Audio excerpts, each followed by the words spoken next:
Dil, bir millətin mənəvi sərvəti, keçmişi ilə gələcəyini bağlayan ən güclü körpüdür.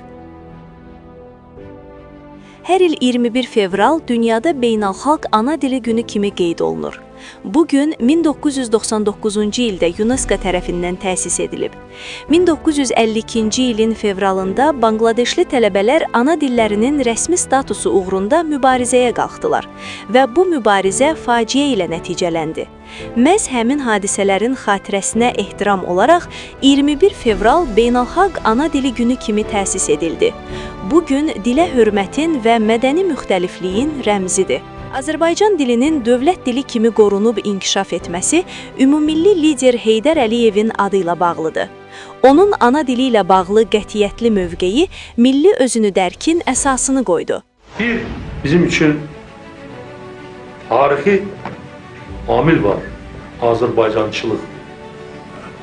Özümüzün adımız var, Azərbaycan. Özümüzün dilimiz var, Azərbaycan dili. Və çox da gözəl dilimiz var. Çox zəngin dilimiz var. Çox belə ləzzətli dilimiz var. Mənim üçün Azərbaycan dili hər şeydən əzizdir. Millətin milliliyini saxlayan onun dilidir. Şirin dil, al bağımı şirin dil. Prezident İlham Əliyevin rəhbərliyi ilə Azərbaycan dili beynəlxalq arenada və elektron məkanda daha geniş təbliğ olunur. Prezident kitabxanasının fondunda dilçiliklə bağlı zəngin nəşrlər qorunur və onların elektron versiyaları oxucular üçün əlçatandır. Ana dilimizi qorumaq və gələcək nəsillərə ötürmək hər birimizin borcudur. Çünki dilimiz kimliyimizdir.